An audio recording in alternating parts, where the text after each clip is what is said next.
lanzamiento, aquí viene un batazo de Mundito entre right center field, la bola pica, se extiende, viene anotando Stott, empata el juego, también manda para la bola Turner anota y los Phillies se van arriba. Se prepara, Mundito en segunda, el lanzamiento, batazo profundo para el center field, la bola se va, Schwarber Bohm, ¡campanazo!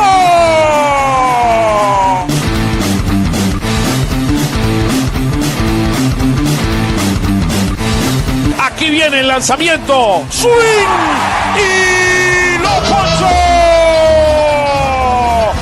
Ponche de Alvarado, amigos.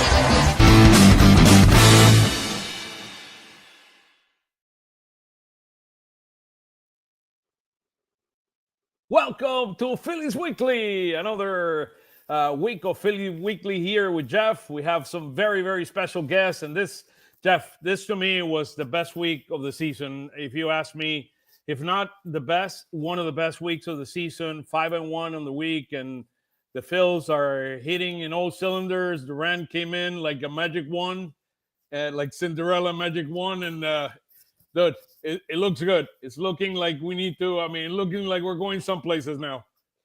Are you excited? Hold on, I gotta set the record straight here. Is it the best week of the year for you because the Phillies won 5-6, or the Mets couldn't win a game this week? There were. How about the combination of both? And there's a lot of campanazos. We kept Nick Visi today. Nick Piccone will be here with us today. The legend, the one and only. I always call him my MVP. This guy, very, very special. He'll join us momentarily. We have John Foley will be with us, as well as Cal Fisher, and it's going to be a very special show. And the beauty of the Phils is there is more to come. I mean, what's coming, what's brewing in the minors, the guys that are going to be coming back. I mean, look, Jeff, this is big. I'm beginning to like this. Yeah, it's a completely different team as what we thought after the trade deadline. That's why I was trying to tell everybody, hey, let's be patient here. Dave Dombrowski's going to work his magic. He's going to cook. They knew what they needed. And you knew when they signed David Robertson, to me, that was the sign that, okay, this team is going to go big at the trade deadline. And they did with Johan Duran. And we're seeing the result now. Best bullpen in baseball since they got into run. Harrison Bader's, he had a big 3-run home run earlier this week, had the catch in center field today. He's playing his part. Still don't know Rob Thompson's doing the outfield yet, Oscar, but I'll tell you what, it's fun. I'll say that. Right now, look, when we get to the ninth inning and Durant is coming, I mean, great things are going to come. Look, Jeff, let's not wait any longer. Let's bring the guys in. Look at the dream team we have today going here, guys. The Brady Bunch are here tonight. Look at that, the Brady Bunch. John, how are you, brother? How's it going? Good, man. It's a fun week. I really do. I agree with you. I think this was the most fun week of Phillies baseball we've seen in a while. So good times. And we'll put the slides and we'll look at things in perspective, kind of what we are. But we're bringing everything together. Kyle, how you doing, man? Doing great, man. Doing great. Got to be riding high after a nice sweep in a place you haven't won in over a decade. So feeling good. Over a decade, we won the first 3 games we ever won at this stadium at Global Life Field. So great things too. And look, the one and only, the legend, Mr. Nick Piccone, man. How you doing, man? Are we doing any wrestling or what's the story? No, not this week, but it was a good week for the Phillies. Not only for that, but also for the downfall of the Mets. So that was fun. It's been fun. Man. The Mets. I know it's only August, but you still got to have fun, man. Well, the Reds are closer to the Mets than we are. So it's looking good, guys. It's looking good. I mean, look, to me, you can break it down into 3 or 4 seasons, but I break it down the simplest way is there are 2 seasons. I mean, you have to win the division. You have to win the division. You come first, second, or third in the wild. I don't care, but you got to win the division. That gives you the ticket, and then from there we'll go on. And look, good things could happen. So let's not wait any longer. Let's kind of bring some of the slides like we normally do. Look, this is a beauty, guys. This is a masterpiece. I mean, look at the Mets. Look at the Mets. They lost the last 7 games. Who would have thought this a week ago after Sunday Night Baseball when we had this show? I mean, how many games, Jeff, did we we came back from. I mean, it was it like 5.5 games? Yeah, so I said to Oscar before the show tonight, we were talking, and this is the second time the Phillies have gained 5 games on the Mets in a week. Wow. It's amazing, guys. It's truly, truly amazing. I mean, finally, prediction Phillies will have, what is this? Predictor would have a double D. I love it. I love it. Kevin, I love the I optimism. love it. I really do. I love it. I love it. I don't know love if it'll it. be Sorry, double guys. digits, but if it's this on September 1st, I think I'd be content. Yeah, it'll be. Look. This is looking good. This is looking good. Again, I think everything came together this week. The Mets losing, us winning, us coming together. But the way we're winning is such a different way. Since Durant came in, since Bader came in, it feels different. It feels different. I don't know. Do you guys agree with that? That it feels different? Absolutely. Yeah, I mean, there's more life and energy with this team than we've seen in forever. Go ahead, Kyle. No, to reiterate exactly what you said, it's you have a guy with proven postseason experience added to the outfield mix. You address the need there. Everybody gets excited when you have a guy, fans and players in the clubhouse rather alike. When you have a guy who can come in and shut the door at the end of games, you feel a lot more comfortable about all we need to do is get a lead. We don't need 4, 5, 6, but if we get one more than the other guy, we know we're passing it to a guy who's going to shut things down. It's a feel that they haven't had in quite some time. Hey, just a quick question, Kyle. What did you pay this guy? Whoa! Look at that. I got fans all over the place. I mean, Kyle is a likable guy. I'm not going to contest that. I would believe that of Piccone, man, the social media influencer. The guy is a machine. I believe it. From you, Kyle? Come on, dude. What's going on here? Growing slowly and slowly. Oscar, I'm getting there. Hey, we know how to recruit around here. Let's just put it that way. I love it. I love it, guys. Hey, Nick, when you look at this beauty, I mean, how do you feel, man? What's your feeling? I'll tell you, it's been the bottom of the lineup for me that got me rejuiced. I think maybe that's part of the reason why it feels a little bit different now, because the bottom of the lineup isn't like a black hole like it was for half the year. We got Stott kind of coming out of it ever since he had his baby. He's been doing pretty good. Maybe that dad strength's going to come in handy. The baby work, man. The baby work. You got to pay the bill. You got to pay those diapers, man. In 300 since he became a dad. Yeah, like Brandon Marsh, man, play him every day. Like he's pulling his weight now. It's Weston Wilson got a big hit today. I mean, like, is Rob Thompson pushing all the right buttons now? Like, it kind of feels that way when things are working, right? It kind of like the way it didn't feel beginning of the season to the middle of the season. It was like almost nothing was working that Rob was trying, and they were winning despite all that. But now they're winning because of that. So it's really nice to see that. And sitting down Castellanos yesterday and Kepler getting the big hit to win a game. Yeah. I mean, everything is working, guys. Let's keep the magic happen. So look, here is kind of where we are. Looking at it in perspective, the Mets, we taken, I mean, there's 6 games on the loss column, which is fascinating. I mean, which is a great thing. And when you look at the difference between the Phils and you look at the Cincinnati Reds, we're talking a difference of 7 games. For us to come out of the wild card, we're 7 games ahead of them. So it's 5 games ahead of the Mets, or 6 games if you look at it. I mean, we got 1 less game than they do. I always look at the loss column when we get. Yep. And can you believe, guys, the following? There are 44 games left in the season. 44. It doesn't feel like that. 44 games left. I mean, this is, you close your eyes, you open your eyes, and you're in the middle of the playoffs. So it's, believe me, a 6-game lead against the Mets.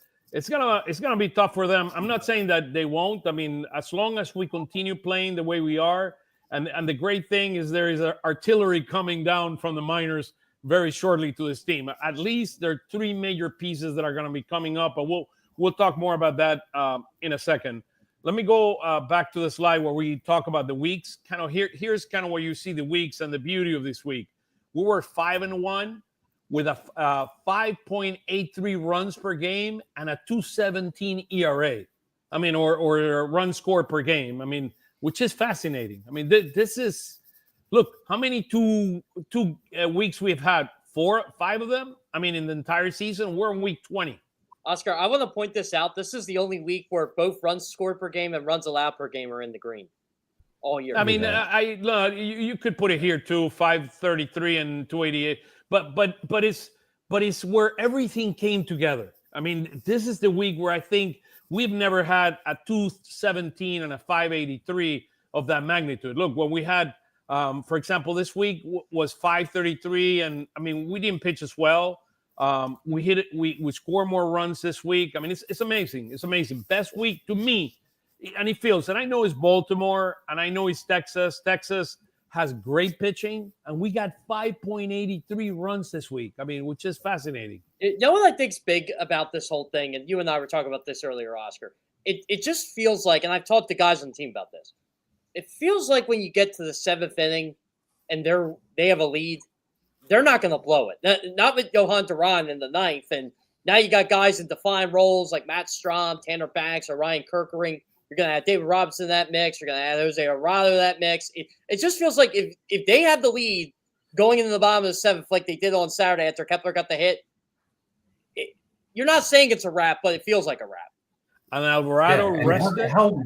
Go ahead, John. How long has it been since we felt that way, right? Since there was just somebody a while. you knew who was coming in the 9th, and you knew he's going to lock it down. It's incredible. I think he's faced 13 batters, one hit. To add to your point, John, Craig Kimbrell was an all-star in 2023, and we didn't feel like that at all in August. Nope. Listen, I saw Jordan Romano warming up today, and I was like freaking out. I was like, no, I don't want to see him, man. It's like, come on. Well, you might be freaking out tomorrow because I think he's going to be pitching. Yeah, I think tomorrow is going to be the Robertson Romano game, so get ready, guys. Max Azar, get ready for him to. Oh, Orion will be available, so it's. But, Jeff, just to add to what you said, it's not just when they are leading after 8. Now that you have Duran back there, they're one of the best teams in the league, leading after 6, leading after 7, leading after 8. Look at what the rest of the bullpen has done, and then you add the arrival of Duran on top of that. Strahm, since the start of July, a 2.13 ERA coming into today. Kerkering, a 1.72 since May. You and I talked to him a couple weeks ago, Jeff. I put out a piece on Philly Sports Network about him and how good he's been with that two-seamer. And then Tanner Banks on top of that, his last 20-plus appearances, a 1.86 ERA. They have you now give those guys more defined roles. They now know when they're coming in. That only adds to their confidence when they walk out there on the field. It's remarkable what that guy at the end can really do for them. Look what John. There we go. The man, the myth, the legend, John Fisher, our coworker at CBS. The record with their leads after 7 innings is the best in baseball. To me, I was shocked yesterday, to be perfectly honest. I cover this team every single day, but to see what Fox Sports put yesterday, around 55-2, if they have the lead in the 7th inning, I couldn't believe the number. 55-2, guys, with the bullpen that we have, and we complain and we suffer and everything. So, John, it's great to have you here with us. Go ahead, John, or Kyle, or Nick. Your thoughts about the 7th? I mean, after the 7th inning, we have now what? We have 2 more, right? It's 2 more now, so it's 50. It's 57-2 in the last 50. I mean, in 59 games that we've had the lead in the 7th inning. That just doesn't feel real. But it's the sign of a great team, the sign of a team that might be going some places. You want a better one too, and this is before they got Johan Duran. They're 61-1 when they lead after 8 innings. That's what you want. It doesn't feel that way, right? I think people feel like damaged from April still because Kerkering had the worst month of his season was in April. Romano, he started off as the supposed heir apparent to the closer role. He had a very rough April. So it felt like, man, this bullpen's really in shambles. And guys have stepped up. Guys you didn't expect to be. Like, I don't think anybody expected Banks to be one of the reliable back into the pen guys. But he's turned himself into that and just stayed true to his mission every single week. And you see what it does. I mean, him and Kerkering both have evolved so much this year. And then you add into that what we know, what we've seen from Duran so far. It's just exciting times at the back end of that bullpen. And like Oscar already said, they're getting reinforcements. So getting Duran might turn out to be Dombrowski's greatest trade since he's been in the Phillies. What do you think, Nick? I mean, tough to argue right now, right? Nick the is sending. By the way, trade, Nick is sending but- highlights now in the 8th inning because he knows we're gonna win. Yeah, I started making them early, but like I've kind of learned the lesson. I don't like posting before the game is over, but sometimes I will. We love what if you I do, need to, Nick. Come but- on, we love what you do, brother. I mean, like he's made some good trades. Obviously, free agent signing is pretty good with Schwarber, right? Trey Turner is turning out to be a good signing, all things considered. But yeah, I mean, like right now for this specific team, maybe it could wind up being his best. What a play today by this guy. How about I mean, that? Oh, yeah. What? I couldn't believe he made that catch. And I shouldn't be surprised because he is a good defender, but I really couldn't believe he made that catch today in the fifth. I mean, and then he drops the ball. He drops the ball. I mean, look, it's communication. I mean, they're learning to play one another. I mean, you saw it afterwards with Turner. What a play by Turner, by the way, with the reverse glove. I mean, that was a play. I mean, that was really sweet. So that fired Duran up too. I think that was the start of. And look, we know Duran gave up a hit right after that, but that ninth inning could have went another way if Turner doesn't make that play. Yeah. I mean, absolutely. Yeah. Again, we're looking beauty in front of our eyes. I mean, there's a lot more green than it was last week. I can tell you that on this slide.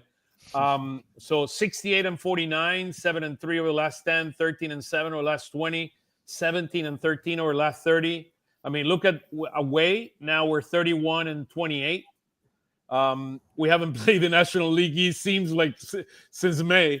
Guys, we're facing a National League team this week. The Phillies We are. The Phillies are done with this Finally. stretch. How about that? I mean, I'll tell you, that was crazy. One thing that's one split that's not on here is the day-night splits. I think entering today, they had a 500 record in day games, 22-22 after going 27-27 in 2024. So today's win and day game finally finishing off a sweep, right? After struggling. Yeah. Were they 5-9 now or something like that when they have a chance to sweep? Something like that sounds about right. Honestly, that sounds like more than I would have thought. 20. It's I think it might be, or when the stat that I like when Dave from KYW have put together. I love that stat. I mean, we have only lost one series when we lose the first game. Yeah, that's nuts. When we win the first game of the series. Sorry, let me rephrase that. When we win the first game of the series, we've only lost one series the entire year. Yeah, they're 20-1 or something, right? Now I think like we're 23 because we beat the Orioles and we beat the Rangers. So look, it's fascinating. This team is beginning to hit all cylinders. Look, July, August is beginning to look more like May. Yeah. I mean, take a look at where we've been all season. I mean, we had a great May, and now this is looking really, really sharp. I mean, and this is the trading deadline. We're 7-2 since the trading deadline. I mean, Duran has saved his fourth game for the Phils. I mean, it's looking good, guys. It's looking really, really good. John, games. John, Kyle, Nick, and I can all agree with this. You really need two big runs during the course of the season to win the division. They had it in May, and looks like they're going to have it now. Okay, I mean, let's I hope think that. If people look at these monthly breakdowns, this is the mark of a good team. Some months you just sort of tread water. You don't, get yourself in a hole. And then there are months like May and what looks like August, knock on wood, is going to be another one of these months where they really, stack some wins and get some separation between themselves. We're and the number Mets. 3 in run differential in all baseball with those 90 plus 90 runs. So everything is coming together at the right time, which is fantastic. 25-12 and 1 on series. Now let's talk about kind of the news of the day. I mean, we're beginning to do this. Tomorrow is going to be probably one of the most important days of the season because we're going to know how Zach came out of this start. Zach has been feeling his shoulder. In the first inning, I saw him throw him at 94 miles an hour. He brought it up to maybe 95, but he was 2 miles. I mean, his average, I think, is 96.2 miles an hour, and he was throwing at 94 today. So, look, we're not going anywhere without Zach Wheeler. So, if Zach needs to go on the disabled list like he did in 2022, he can go. He has all the permission from all of us to be able to go. He has the permission from all of us to take a couple weeks off, get his arm right. Whatever he needs. Just get right before October, right? Yeah. So it's very, very important. Tomorrow is going to be one of the most important days of the season, how Zach came out of that start, because I'm worried about that shoulder. And his velocity overall was down today. That was my concern. 2 miles. It was down 2 miles. I mean, on average on the season. I think NBC Sports Philly put it there, and it's concerning. So Aaron Nola, anybody wants to give kind of the latest update on Aaron? I mean, he looked pretty good in the rehab start I saw last week.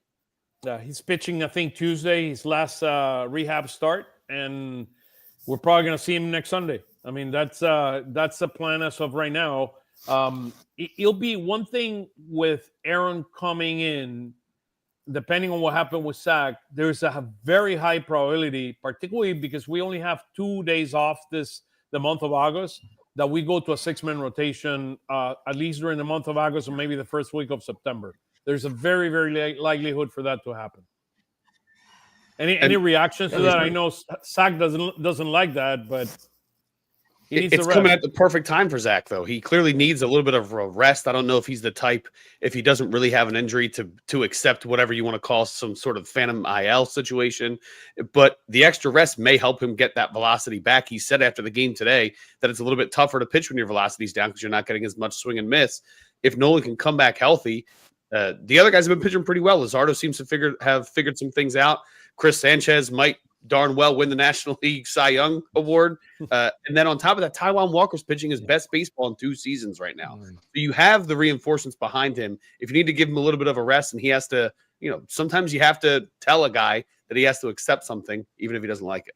Speaking of Kyle, you're exactly right. I mean, they're going to be fine without Zach Wheeler for a little while now. If it's August or into September, they're not going to be fine without Zach Wheeler in October. So whatever's going on, figure it out.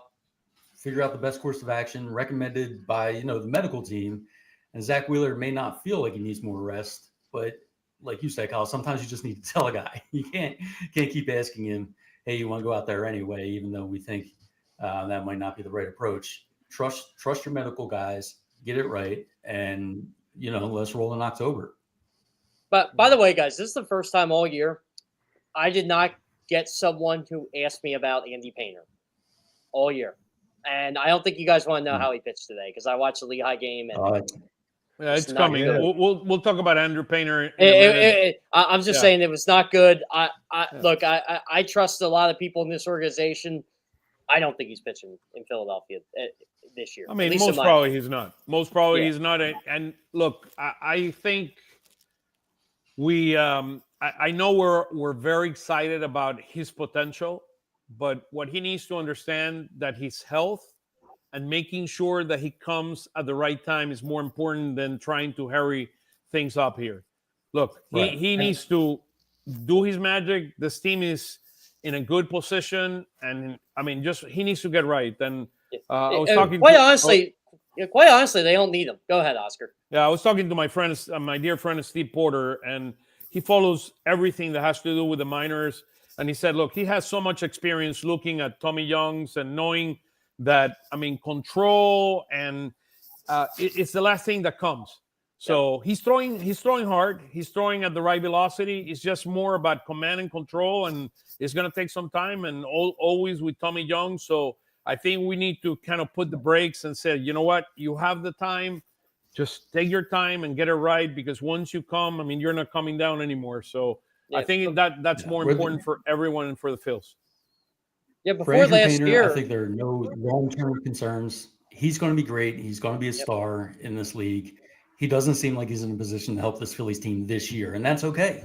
That's okay. They're going to be all right. Yeah, I agree with you, John. Like back in March, we would have said, okay, Andy Painter's going to be up here in June or July, and he's going to help this team out, but my biggest, I don't even want to say it was a worry. It was a concern. Like, okay, this guy hasn't pitched in an actual baseball game outside of the fall league since 2022. How's that command going to be? And I know for a fact he's still working on that. And today wasn't good. He gave up 7 runs and 4 in the third, and that's okay. We want this guy to develop. Phillies fans out there, relaxed about Andrew Painter. Yeah, he's given up six runs a game in AAA right now.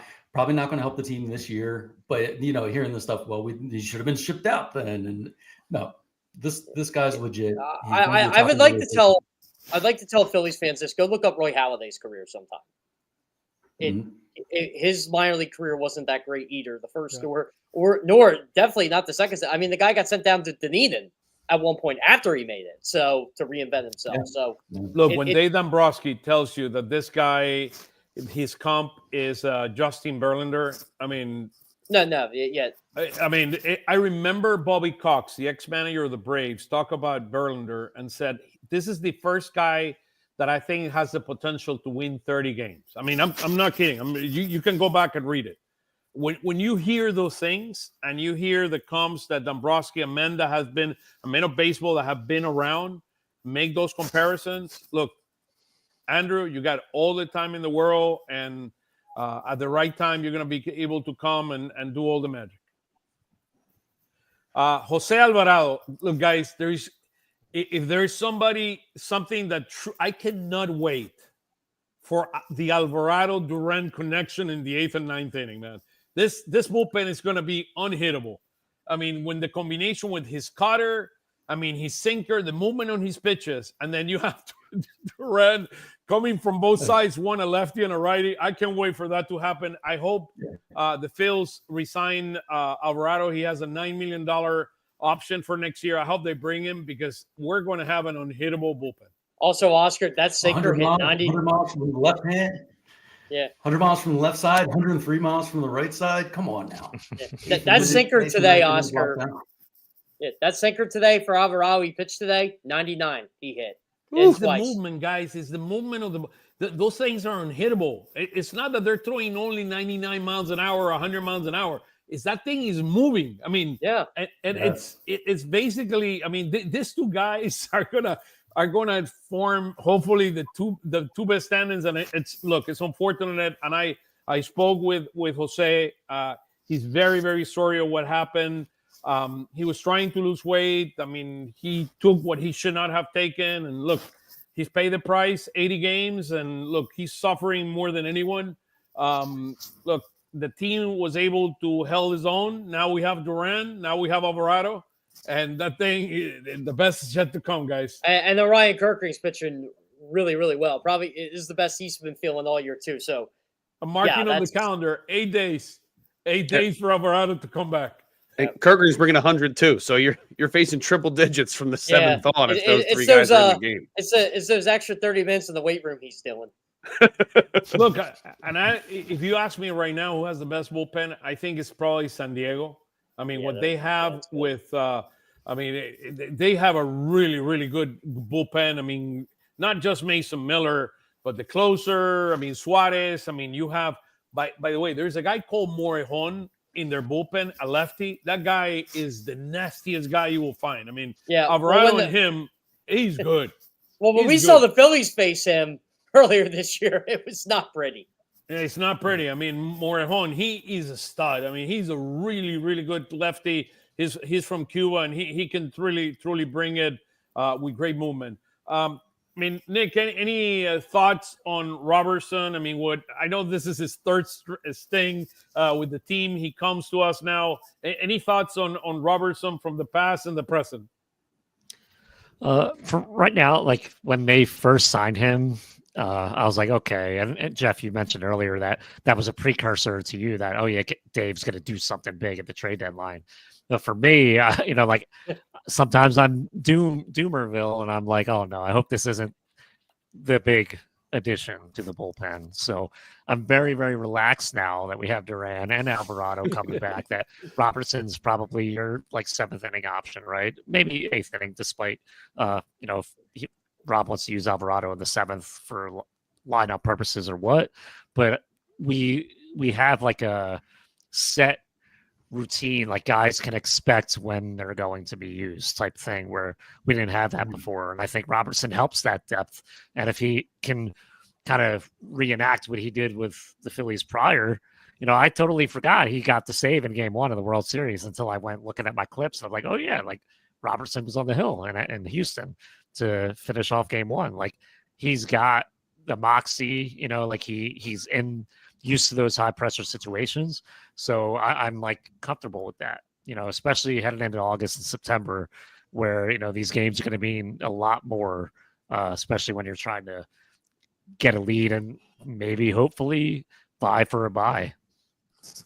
Yeah, you said it, Nick. If David Robertson was the guy they brought into the bullpen, we'd all be sick to our stomachs. Like here's your new closer, and they could flash the lights and play whatever music they want.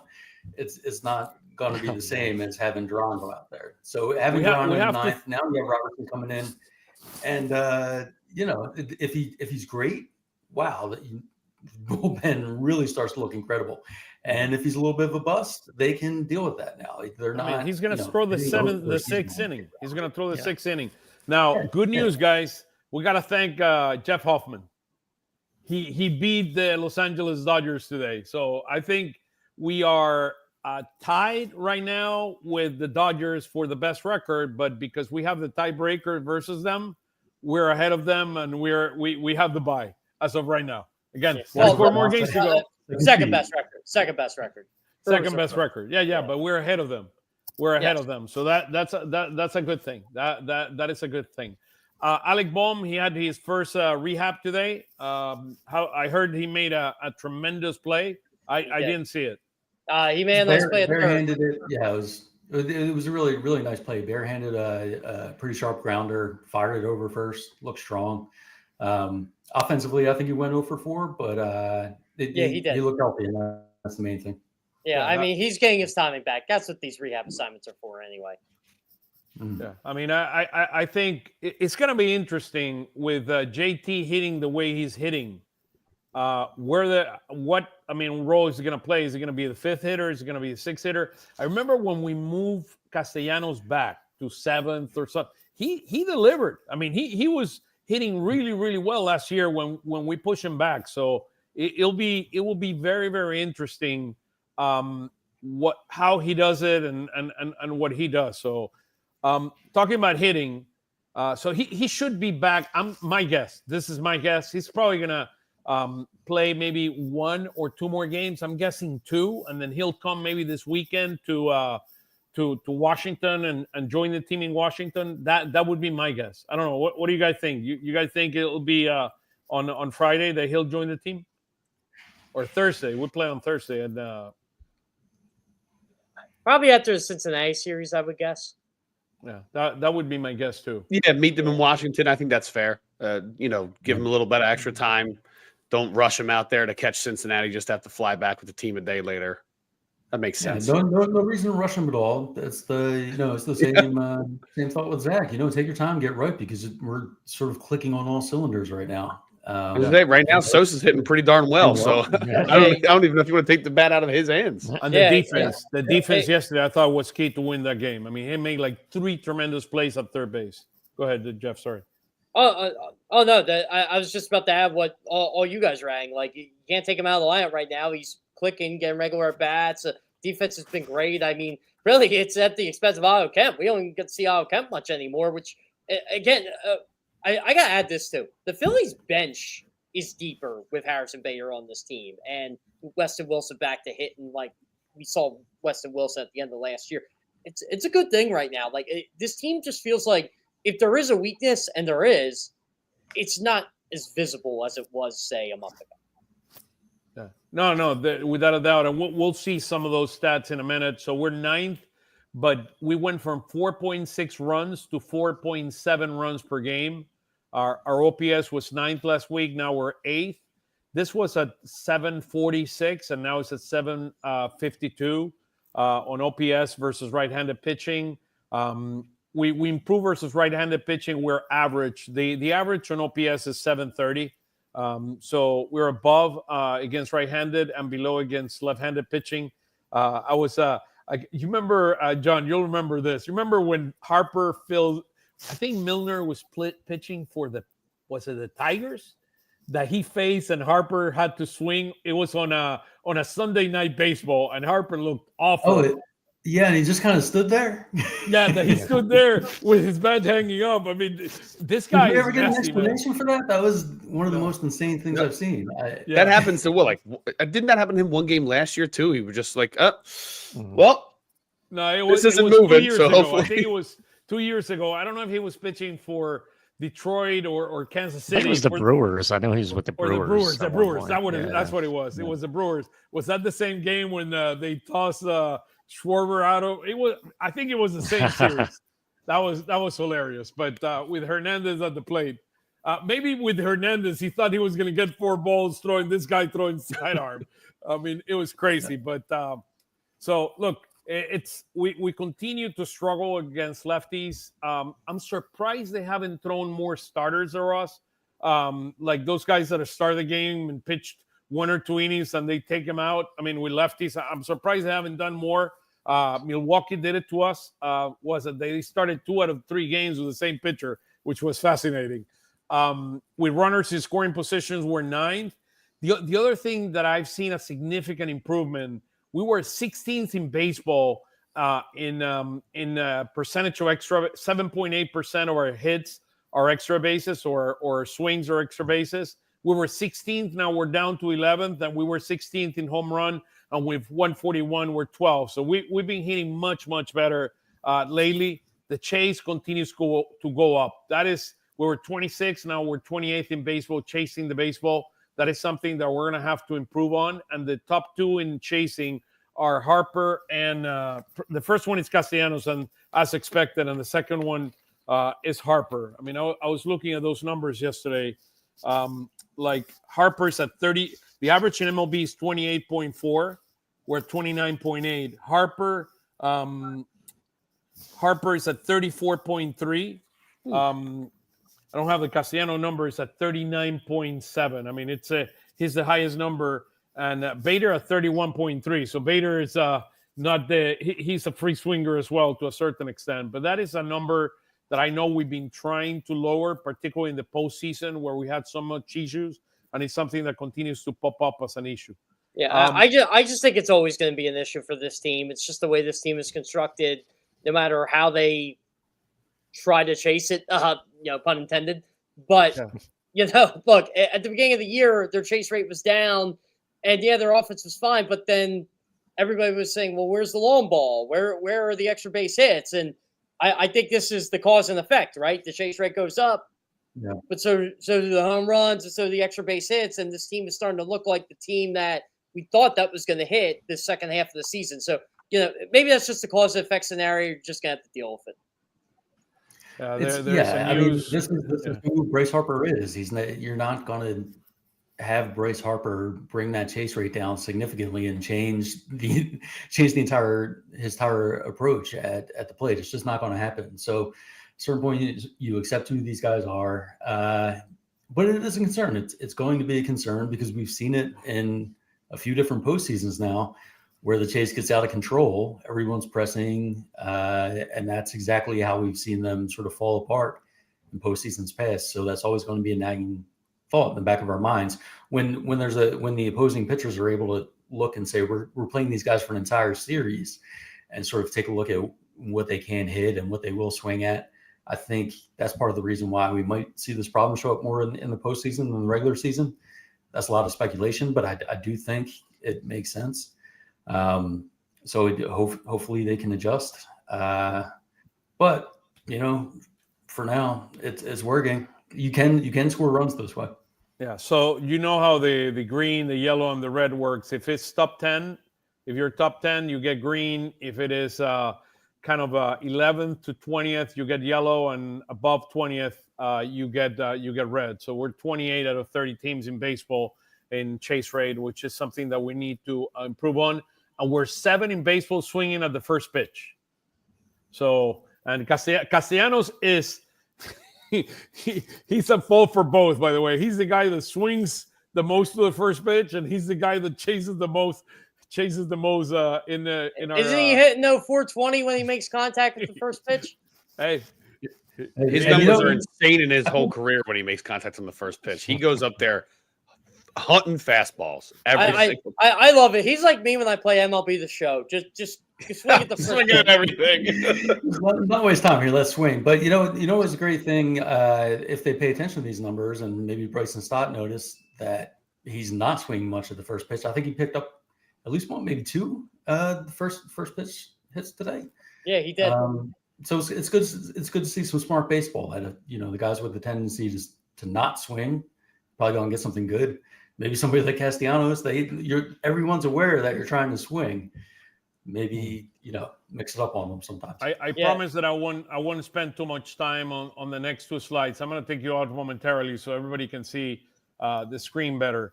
But these are the stats for the Phils. You see here Schwarber with a 957 OPS, Harper with an 852, and so on. So you start looking at this guys. So the guys that are in green are significantly, or they're above the average on OPS.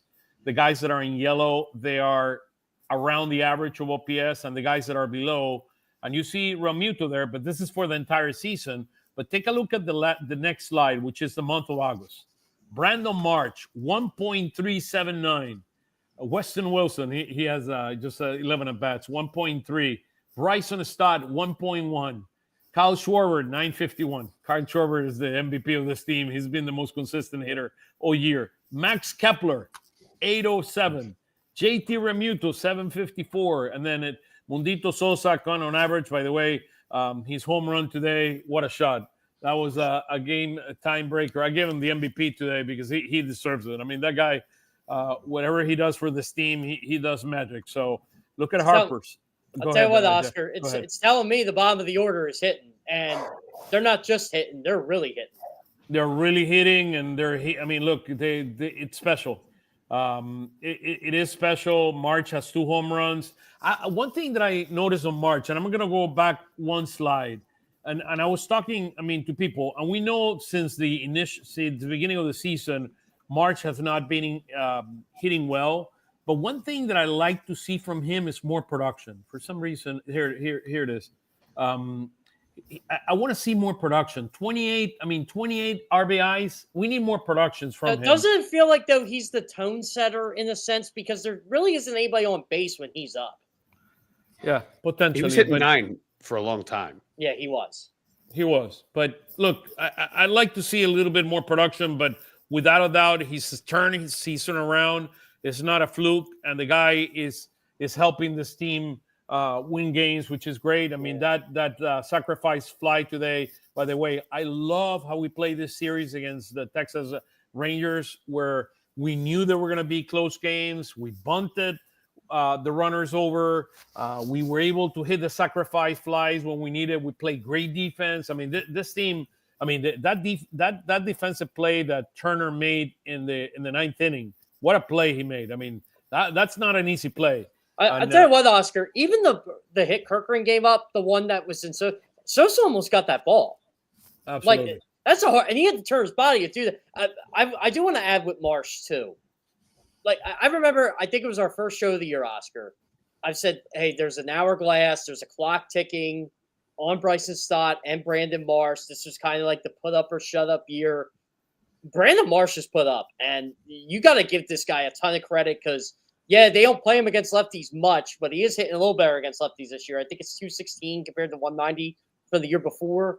But overall, you are getting exactly what you want out of Brandon Marsh and more, and he's the reason why Justin Crawford is not on this team, by the way. Yeah. I mean, suddenly it feels like they have a serviceable rotation of outfield guys, and it's not ideal. I think we'd all love to see 1-star left fielder, 1-star center fielder, if they can make it work with the mixing and matching. Now, one thing I'm very interested to see is whether Castellanos becomes part of a more sort of movable piece. I wanted to get your all thoughts on that.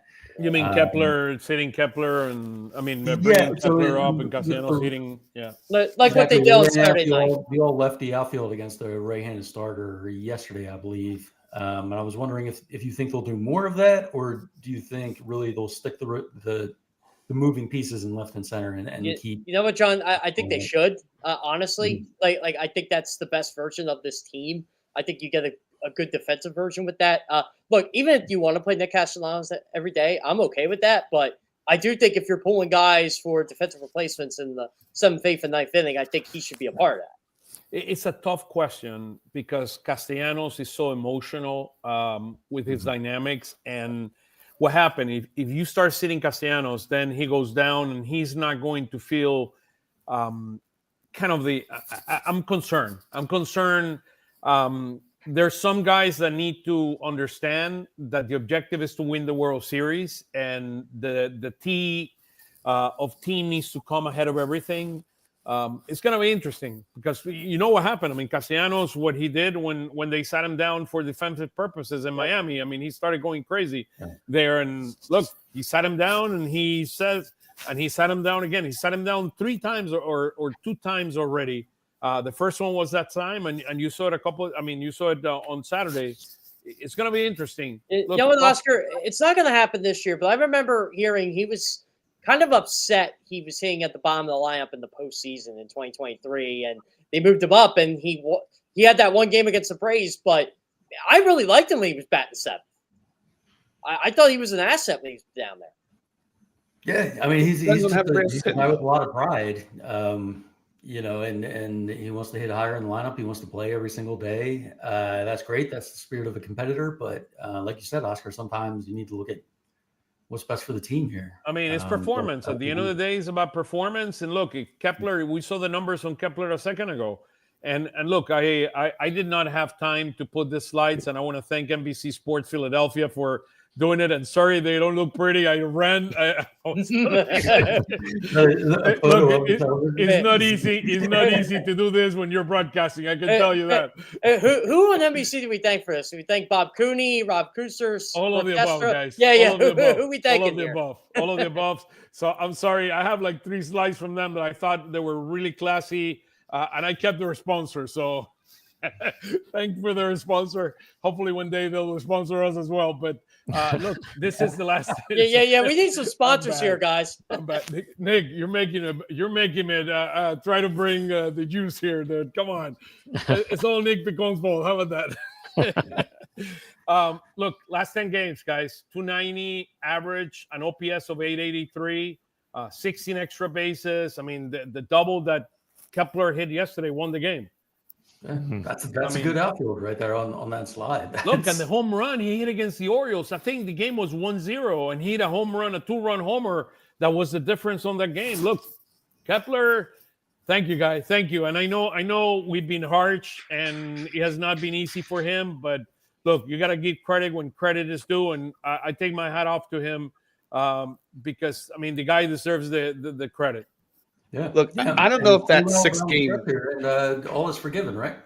Yep. Yeah. Look, I don't know if that 6 game run of we're going to figure this out after a double platoon actually led to anything. It doesn't seem like some official announcement's been made, but clearly they took it as a challenge, and every single guy has stepped up to prove that they deserve to have that playing time. Well, guess what?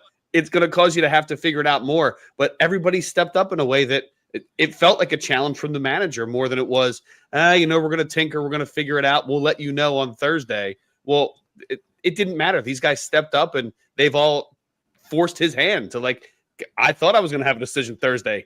I'm not ready to make one yet because everybody's playing and hitting the ball really well. Kyle, maybe the hand is he might just keep this if they keep it up. That's what I'm saying. Keep rolling with it. Why not? Just do another 6-game plan, and then another one after that, yeah. and then another one after. We're just gonna do 6-game plans until the end of the season. Yeah, perfect. If they're hitting like this, that's and then a 7-game plan when we get to the playoffs.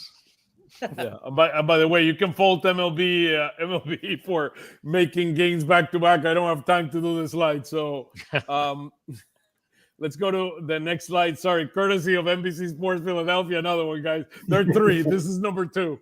Bottom of the order. Look, this is impressive, guys. Last 5 games, 384, 6 home runs, 17 RBIs, 14 extra bases. I mean, this has me juiced. Like these numbers, they have me juiced. It's amazing. I love it, Nick. I love it. I could get a better angle on this shot, by the way. This is how you survive periods when Bryce Harper isn't hitting his best, when Trey Turner isn't hitting his best. You can't expect those guys to carry your offense all season long. You need moments like this so they feel like they can have a moment to reset And Sorry, my bad.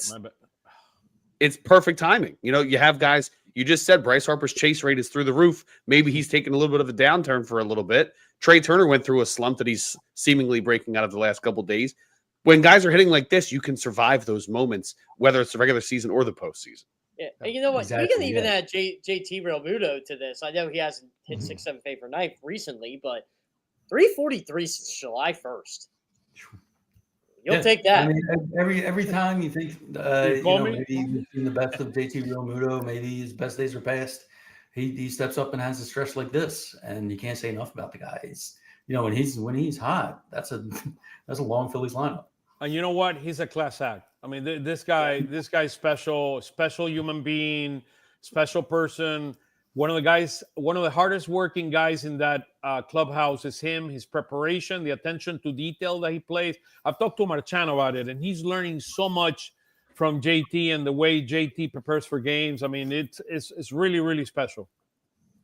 You know Yeah, what I Marchand like and Stubbs. The defense is still there, right? He's still Oh, yeah. running down. He's great. And by the way, talking about defense, I mean, the two runners he got yesterday, to me, one of the keys for winning the game yesterday is him getting this guy out at home plate. I mean, at third base.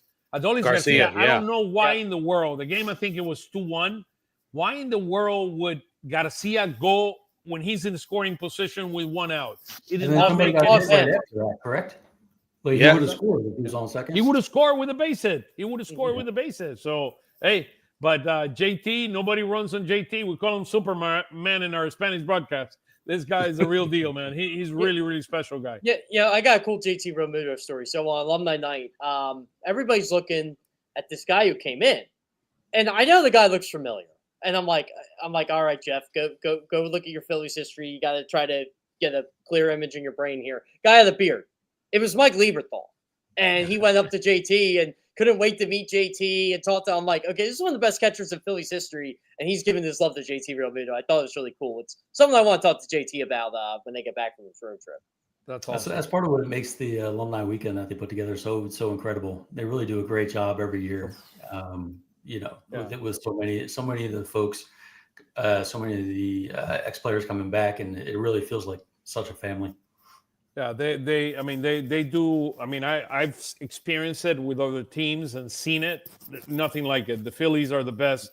They're by far the best. But not even close. Yeah, I've been to Baltimore alumni weekends. I've been to Washington's. I've been to New York's.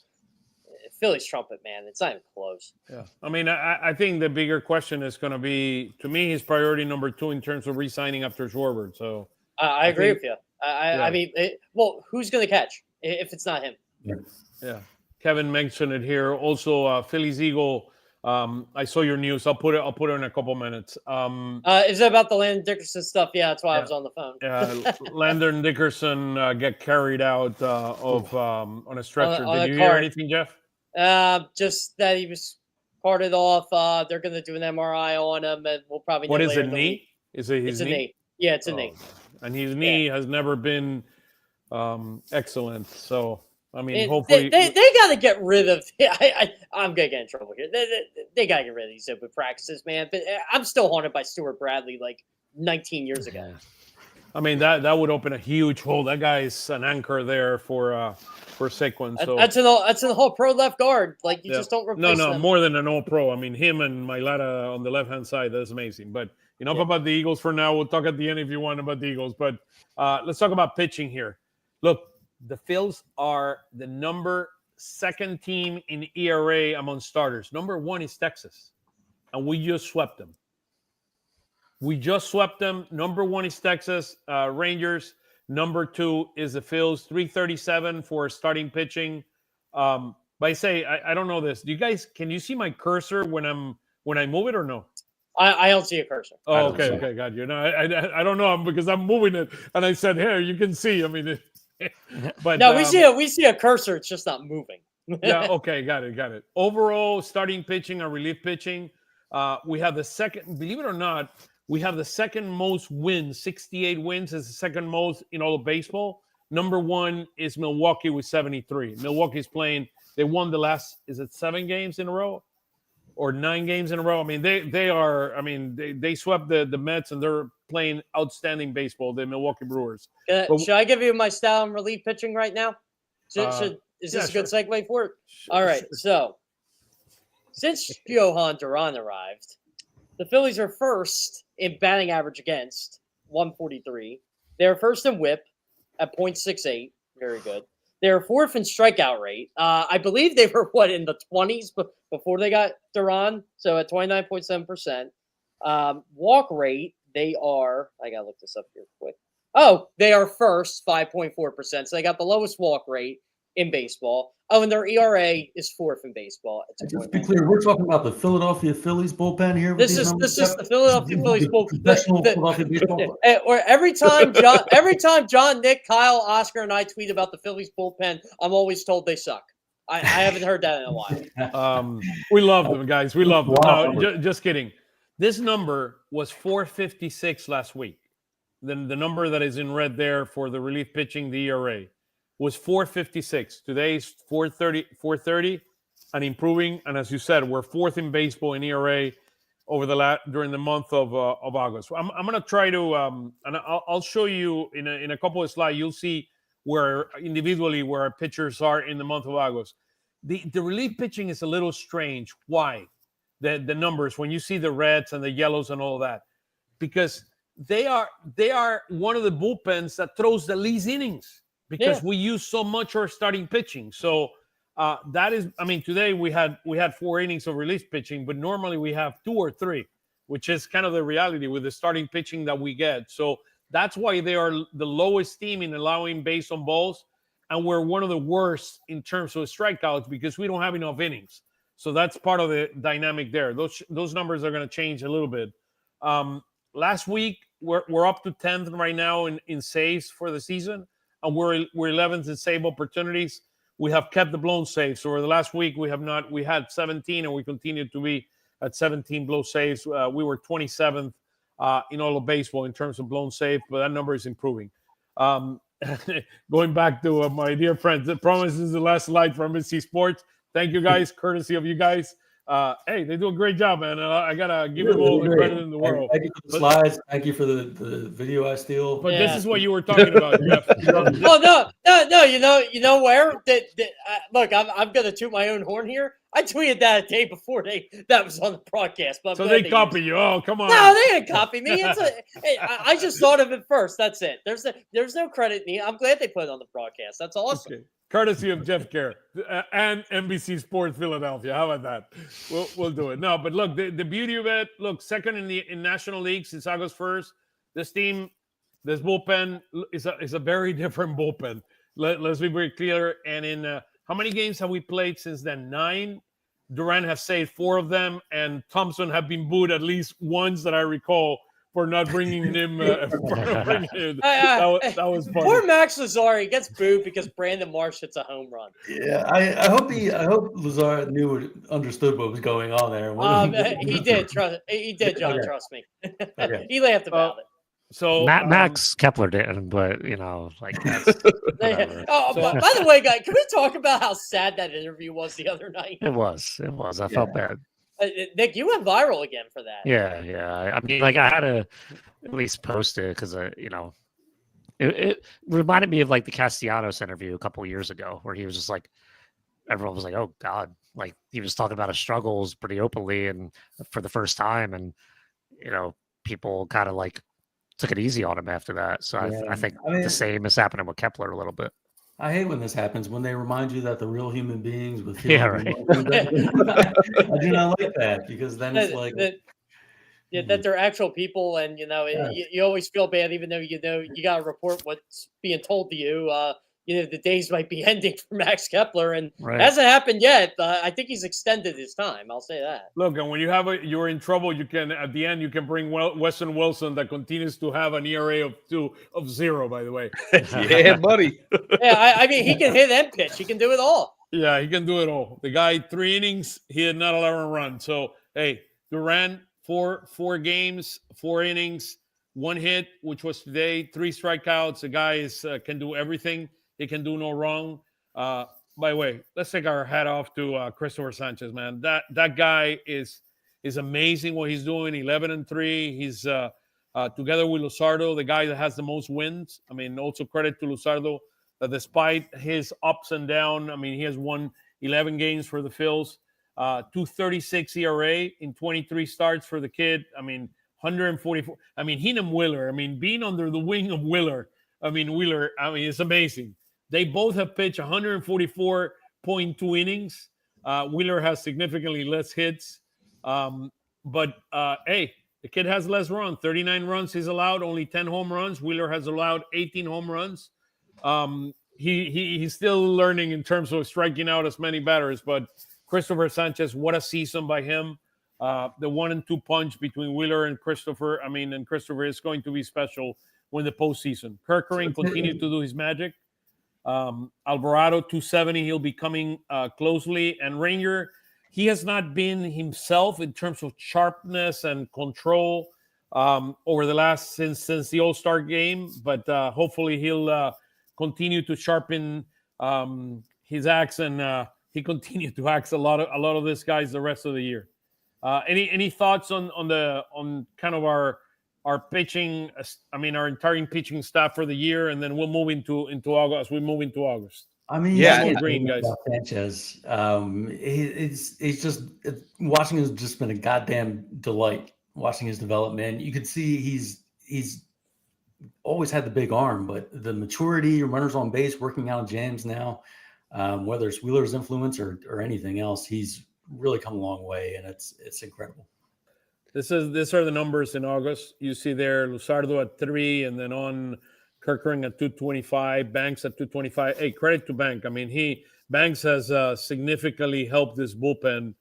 He stepped up when Alvarado came down, and he delivered today. I was very worried about that inning when he came in.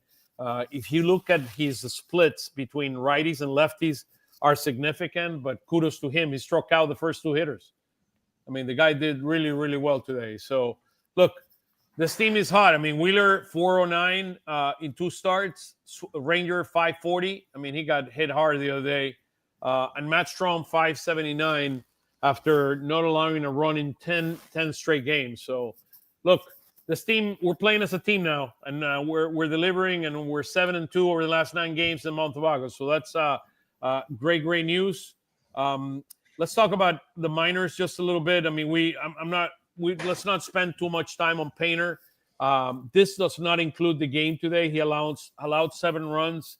It was not his best start, but look, we believe in the kid, and we need to give him the space and the time for him to become the best version of himself that we know is going to be very, very, very special. So this was prior to today. His ERA is probably up in the maybe close to 5 after allowing those 7 runs. 5.2. Yeah. So look, take your time, Andrew, and we look forward. Not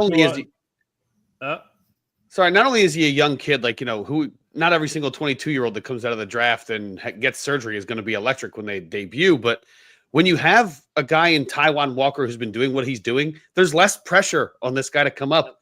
Like, did anybody expect Taijuan Walker flipping roles again this year to the bullpen back? The best he's pitched is since returning to the starting rotation, which Rob Thompson said he didn't want to do at all. He didn't want to put him back in the rotation at all because he wanted him to get used to pitching out of the pen, and he has a 3.28 ERA since coming back. You know what, Kyle? That takes so much pressure off of this guy.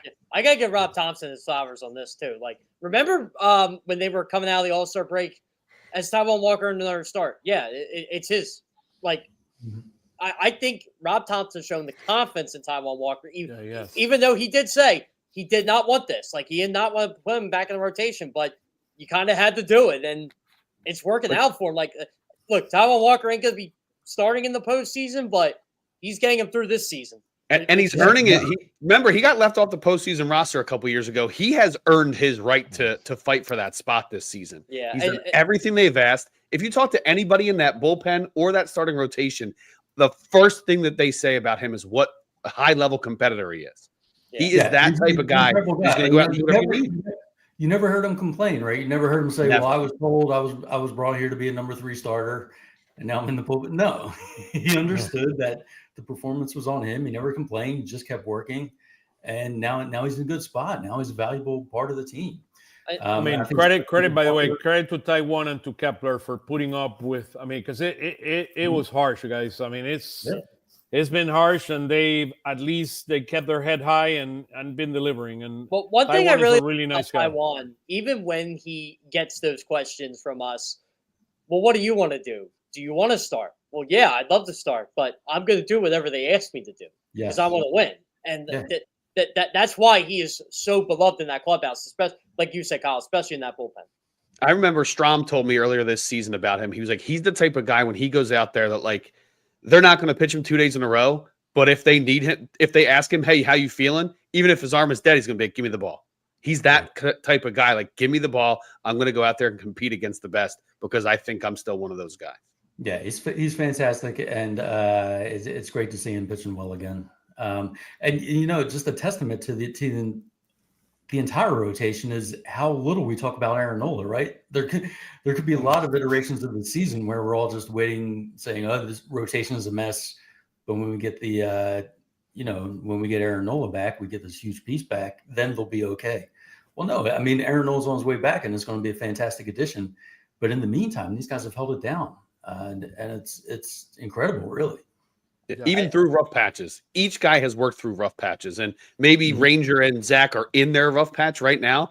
But we just talked about Taiwan. Luzardo seems to be on the other side of his issues. I mean, you want to see it in more than one start, but he seems to have figured some things out. They just like we talked about with 6, 7, 8, 9 picking up when the other guys falter. The back end of the rotation guys are doing just that when Zach needs a minute, which he's earned. He's earned to have a little bit of a falter and not get yelled at for it. So these guys are picking up the supposed slack while these guys figure some things out. I still can't believe this team is 19 games over 500 with Aaron Nola and Jose Alvarado not being on this team since mid-May, and Alec Bohm not being on this team since before the All-Star break. Well, really, I guess he came back afterwards, but then he was out. But just different guys stepping up. All the time. And these are key contributors too. Like John, you hear too. Mets fan, we had this guy hurt, this guy. Okay, but you didn't have Juan Soto hurt. Right. Like in March, you said the Phillies would lose Aaron Nola in May, and he wouldn't come back till August. You'd be like, they're in trouble. Yeah, I mean, the Philadelphia Phillies and the fans are not going to have sympathy for anybody else and the injuries they run into. I made a mistake. It's a typo there on the Crawford. Crawford's. Is that a new prospect? I knew I was going to get this. Come on, Nick, help me, man. Help me. You traded for Justin Crawford? I knew it. Hey, that's a pretty good player right there. Maybe they should call him up. But yeah, what do you do with Crawford now? Look, let's answer Carlos here. Guys, I think I came in, but would like to hear about Ranger Suarez performance and Kepler performance. Look, we talked already about Kepler, that the guy is stepping up. I mean, just like Taiwan Walker. But I mean, Ranger, to me, the issue with Ranger is an issue of location. He needs to be in order for him to be the best version of Ranger Suarez, which is really, really good. He needs to be able to have control of his pitches. And look, after the All-Star break, he came out a little bit off, but I'm perfectly fine. Look, that guy's a work. What that guy did in the Mets game in New York last year in the playoffs, not allowing a run. He fought like nobody to be able to try to maintain and not allow it a run. That was one of the all-time postseason performances, and it will never get talked about because of that was gutsy. That was gutsy. He didn't have his best stuff, and he fought it. Not have it at all, and just that's Ranger, man. That is Ranger. Oscar, not to change the subject on you, but why do you have Ian Miller's stats in there instead of Justin Crawford's? Oh, I do. Is it? Yeah, that's Ian Miller's stats. Is it? No, he told you, man. It's tough to put these things together when he just had the broadcast. It's true. Yeah, no, I'm just. You could have sent him the right picture, Jeff. You're sitting in your basement. Let's go, Jeff. You're suspended one game, dude. You're suspended. No, I just know what Ian Miller hits because I watch him every week. Yeah, but the stats on top are not Ian Miller. No, they're correct. They're correct. Ignore the box, everyone. Ignore the box. Yeah, everybody ignore the box. Does that look to Crawford to you? That's mean, Justin Crawford, and those are his stats. This is what happens when What you can start. you do with this guy now if you're the Phillies, right? Because he's playing so well, he doesn't really have anything left to prove in AAA. But do you have room for him in the outfield? You seem to have found something here with your mixing and matching. Do you want to throw another left-handed bat into that mix? I honestly don't know. Look, I think you let it figure itself out. Yeah, I agree. while these guys are hot, keep them up here and say not to make him the example, but if Kepler doesn't hit for a little while, or then they have made the decision for you. You know what I mean? Like while everybody's hot, let them play it out. I don't think anybody expected everybody in this outfield rotation to click at once. So I think it became a much tougher decision just because it's been successful. Nick, what are your thoughts? And I'll bring a perspective on the Crawford dynamic. No, I actually was just thinking, and I might have been wanting to ask Jeff last year. Do you think the reason that they didn't kind of say goodbye to Kepler yet was because they didn't want to kind of do the same thing they did with Merrifield last year? It's where he kind of like had a little resurgence with Atlanta. I mean, he wasn't like great, but he was better than he was with the Phillies. So did they, similar contracts, but not the same role. But like, is there a reason that they think Kepler could possibly turn into kind of like Merrifield last year? I think you're kind of on with that, Nick. I think another thing too is, if you remember, Whit Merrifield showed no power last year at all, and they wanted to get a right-handed power bat out there. Like Max Kepler, at least has power when he's in the game, and his OPS isn't probably John. It was you that tweeted the other week, right? You're kind of getting what we thought you were going to get out of Max Kepler if you look at the numbers, but he still does hit for power. He can hit the ball gap to gap, and I know the team likes him. It's just it's really weird when I ask people around about Justin Crawford, and you hear different opinions all the time, but he's been considered. I've heard a radical one. There might be a chance he might not get called up this year at all. I don't know. I don't know about that one, but here are my thoughts. Here's I'll keep this very simple, right? If Crawford comes out, he has to play every day. Yes, exactly. If he plays every day, Brandon March doesn't play, Kepler doesn't play, and Kemp doesn't play. And the situation is the following. You cannot expect a rookie to come in September and be ready for the postseason. So if he's going to come, he needs to come now. He cannot come in September and expect him to hit 300 in the middle of a pennant race. So or if you call him up in September, you just play him every day just to play him, and then he's not on the postseason roster and the season's over. So I think things have played out. So he would have to be patient and wait. And the other thing, the most valued and I shouldn't be saying this too loud, but the most value that this guy has for the Phillies is right now those numbers that he's putting. I mean, he's hitting 329, 414 on base percentage, 846 OPS. There is value there. Yeah, there is. If you need to make a strategic move, if you bring him up and the guy hits 200, then you're not going to have the same value. So if the guys continue to hit, like Kyle was saying a minute ago, you have to ride the wave. And let's be very clear. I do believe that Kepler, March are better prepared based on their experience as Major League Baseball players. They're better prepared mentally for a pennant race than Justin Crawford is, unless you bring him right now and give him the experience at least for 2 months. This is a very interesting dynamic that's going on in Lehigh right now. So Rob Thompson said to me on the record, I have heard this from multiple people outside of Rob Thompson. They want Justin Crawford to play center field. Okay, I buy that. Him and Johan Rojas have been together 6 games. Justin Crawford has played left field in 4 of them, and Johan Rojas has played left field in 2 of them. So I'm trying to connect some dots here. Justin Crawford does come up. Don't you? It's starting to lean like left field, right? Yeah, I think after the Bader trade and how good he is defensively in center field, Crawford, although he's very young and has time to get better in center, his stronger position from all reports is the corners at the moment. Not that he can't play center, but if you're stronger, just similar to Brandon Marsh, right?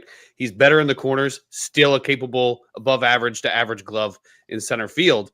So once you have somebody and you feel comfortable with, okay, we have two guys, veteran guys who are good in center field, let's try the guy in left and put him in a place where he's more comfortable once he gets called up to the major leagues. You know, you're more comfortable out there. You're not manning the outfield. That might relax you and let you at the plate as well. Let me put it a different way. Would you sit Bader for Crawford? Does it make sense with the experience that Bader has in the postseason? I wouldn't platoon him, and no, I wouldn't sit him. See, that's what I'm saying. Yeah, this is my thing. Brandon Marsh is the reason why Justin Crawford's not up here yet, because you can't take Brandon Marsh out of the lineup right now. Exactly. And if you do, it's against a lefty. But again, if you bring Crawford up, it's kind of counterproductive, because then Brandon Marsh doesn't play at all, because you got to play Justin Crawford every day. So it just doesn't make sense right now to me to bring him up. I mean, by the way, he won you the game today with a sacrifice fly ball coming as a pinch hitter. Yes, exactly.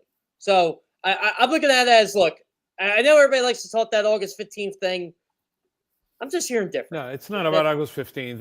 Exactly. Look, if this guy is needed, we would have brought him. Right now, the way the bottom of the order is hitting, I mean, Justin needs to continue to work his craft and master his craft, elevate the ball, and do what he needs to do in AAA. And look, he's young. He's 21 years old. I mean, he has a future ahead of him. So I will say this: if he does come up this month or in the short term, it's because unfortunately someone got hurt, and I hope that's not the case. Yeah, I agree with that. Okay, now are this his numbers? These are his. Yeah, okay, you just put the same slide in. The same stats. Is that how you write Adam Miller? That is it. You have Adam Miller's numbers perfect here, Oscar. No, you know what happened? I put the stats last night, very late last night, and I put the images below, and somehow I was putting one on top of the other. So unfortunately, but those are the stats on tops are their stats. So kind of that's the bottom line. So going here, Adam Miller, there are two things. Of course, he's the number 2 prospect on the Phillies, but this guy is on fire right now. I mean, he's on fire. He is the minor league player of the week. That's why I put it there on the right-hand side, minor league player of the week. He hit this week in 6 games, 385 with a home run, 4 RBIs. He scored 10 runs. He stole 6 bases, not getting caught. This guy is special, guys. Oh, and he set the Reading Phillies single-season record for stolen bases in a season. Yeah, already. He has 44 stolen bases. I compare him to Bobby Witt. This guy, Bobby Witt, light. I use Bobby Witt light. I might change my tune here a little bit if he continues to hit the type of a home run he hit this week. He hit a home run over 400 feet. So this guy's special. This guy is a talent, and this guy is going to potentially be either our shortstop or a third baseman for years to come. Dave says shortstop. We'll see. It's nice to see after having a rough July that he's bounced back as well. He had an average May, really started the year hot, kind of dipped down a little bit. So to see him really figure things out and come back hitting the ball really well. He's had an interesting year too with his little skin condition thing. But when we talk about the trade deadline and assess what Dave Dombrowski did, Duran seems like the perfect fit, the best guy they could have went out and got. Bader seems helpful, but another part of his trade deadline work is he held on to Painter, he held on to Miller, and he held on to Crawford. And that's pretty amazing to set the team up to be in a good position. I think they have the second best odds right now to win the World Series, and the future is still bright. That, these guys, those big 3 can be part of the next great Phillies core, and you're really, really in a good spot. And as Phillies fans, we're not accustomed to this. Yeah. People keep talking about the window closing. That move exactly is how you keep the window open for longer. To get the best, so many relievers were moved. To get the best one moved before the deadline and keep your top 3 guys, masterclass from Dombrowski. That's what happens when you get Mick Abel having the year he had, and you have an 18-year-old kid you can part ways with Eduardo Taillon. Oh, by the way, you got to keep Arun Escobar too. So they're still top heavy here. Yep. Yeah, absolutely, which is great to see. So Adam Miller is our player of the week. Again, the guy did a great job. And the pitcher of the week, actually with what he did today is Gene Cabrera. He had a Gene good day, Cabrera, 23 years old, 2 years ago or 3 years ago, he was the minor league pitcher of the year for the Phils.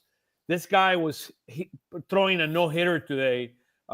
Steve sent me his number. Thank you, Steve, for sending the number. 6 innings, no runs, no hits, 1 base on balls, 5 strikeouts, 59 pitches, 40 strikes, and they ended up winning the game, I think 2-1 in extra innings. But look, kudos to Gene Cabrera for being named the minor league pitcher of the week. And here are his stats. Here's his stats for the year. So look, this guy, he's a good pitcher. He's not Andrew Painter, but he's a reliable pitcher. They call him actually in Venezuela Gene K. Cabrera with his strikeouts. I mean, he has some nice strikeouts, and kudos to him. And we wish him nothing but the best. This was a guy too that a lot of scouts looked at last month. I thought he was going to get traded. I really did. I thought this was a guy the Phillies were going to part ways with to get a major league player, and kind of glad they didn't. I know the Phillies were high on him, but so were other teams. And this is a nice guy to have in your 6 to 10 range of prospects. I think he's 11th now. I could be wrong. He might have moved up. This look, I know the Phillies really like him. He's in AA, and look, 5-6, 394. My biggest concern with him was his size. He's not a very big guy, and that's something that he needs to develop. Continue bulking up and see where he might be our next Pedro Martinez. How about that? Hey, you know what? The way the Phillies develop pitchers, you can never count anybody out. Yeah, no, absolutely. I mean, so kudos to him. Last slide, guys. The road ahead. Nick, what are you looking forward to this week? They have to go undefeated. Look at that. I love it. I love the expectations. We play 7 games. I mean, these guys are 7 not getting games. Try 4-3. I'll take. Oh, come on, Nick. Hey, that's a good road trip. That's a good road trip. 7-3 road trip. Let's give the Reds a few wins. Get the Mets out of the picture. Washington. If they lose these games to Cincinnati, they really might help Cincinnati catch the Mets. So really, things can't go wrong in the first 3. Washington, been the Phillies punching bag for years now. No reason to stop now. Keep going. Yeah, they improved. They won today. Washington improved. I did this last night, so now they're 3-7 for last 10 games, and Cincinnati is 5-5. They scored 14 runs today, by the way. Cincinnati did. So maybe they run out of runs when we meet them tomorrow. They are the 12th offense in baseball against the 13th pitching in baseball. Washington is 20th in offense and 29th in pitching. I mean, anything then what? Maybe 6-1 or 5-2. I don't think it's acceptable. It should not come to Philly. Don't get swept against Cincinnati and stack the wins against Washington. It's simple. Yeah. Well, they got Abbott, which is a lefty, which is a tough pitcher. Singer that they got on a trade, and then Burns that he did a good job against us. He's the young guy. He's in his first year, first round pick for them. I mean, the guy can throw hard. So it will be very, very interesting. Again, 2-1 in Cincinnati. I would love to win that series, the 26th series of the year. So anything else, guys? I mean, John, from your end, anything that you expect that you're looking forward to this week or the coming days? I just want to see if they can keep this rolling. This energy, this burst of energy that they've had with the new guys, with Duran especially, and also with Bader. Guys at the back of the lineup hitting, pitchers throwing well out of the bullpen, knowing Duran's there to lock down the knife.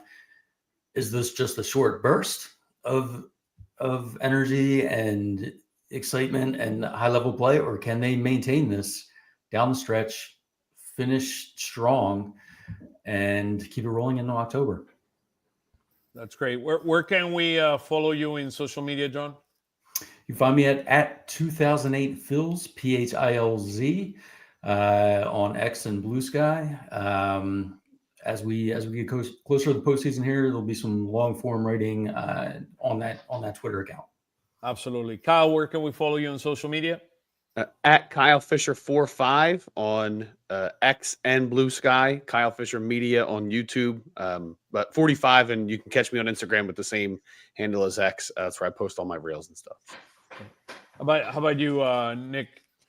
Follow me at Piccone on Blue Sky. I'm at _Piccone on Twitter and TikTok, and at Piccone Nick on Threads. So basically the same stuff I post on Twitter is just all the clips. But in case you're favor one platform over the other, I'm everywhere. He's everywhere. I guaranteed. He's everywhere. Everywhere I go, Nick Piccone. Everywhere I click, Nick where Piccone. I go, Oscar goes. So. He's the man. He's the man. He's the man. Thank you, guys. Last minute, it had to be Tyler, right? It had to be Tyler. It's Hunter Green. Hi, Tyler. Tyler. I think he might be in Australia texting us, but he continued to do his magic. It's Hunter Green instead of Burns now. So he'll be our third pitcher. So he's coming back from the IL. So that will be very interesting. That's a big addition for them, by the way. Yeah, absolutely. Oh, yeah. Thank you, guys. Thank you so much for truly being a part of this, guys. Thank you for being out there. It's really special to us. I mean, we do this for all of you. We wish nothing but the best to Dickerson that came out of. Let me put right quick and before we leave the tweet. From our dear friend from Phillies and Eagles throwback. Hopefully Landon Dickerson is okay. So Landon is a key part of our Super Bowl champion Eagles. We wish him nothing but the best, and hopefully it's just a sprain or whatever he has, and he can come back ASAP, because without Landon Dickerson, this team would suffer significantly if we cannot have it. If not, you can ask Jeff Kerr, CBS Sports, the master of the NFL. I took off from the Eagles tonight to do this show because I did not want to deal with Chris Brown and Eagles traffic. 100,000 people are right now in a jam trying to get out of this. Yeah, and you see, if I would have done this show from the link, it would have been disastrous. So I made the right call. Absolutely you did. Guy, thank you so much for being a part of this, and another great week of Phillies Weekly, and looking forward to next week. We're going to have some very, very special guests. Another dream team will be coming next week. Roger McNamee is coming back next week. Look at that. Huh? The man that won 2 years ago. He won every single of the prizes. He wanted to be next to John Kruk, and he made it happen. So awesome, guys. Thank you so much. I'm looking forward to next week. Go Phils. Go Phils.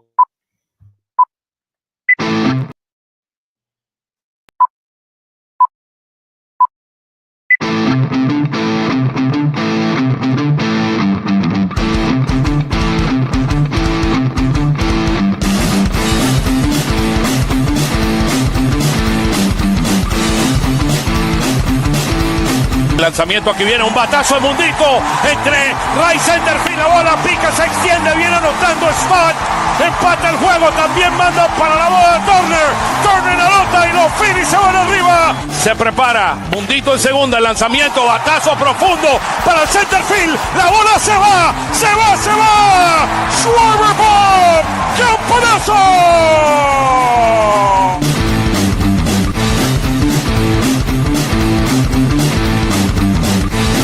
Aquí viene el lanzamiento. ¡Swing! ¡Y lo ponchó! ¡Ponche de Alvarado, amigos!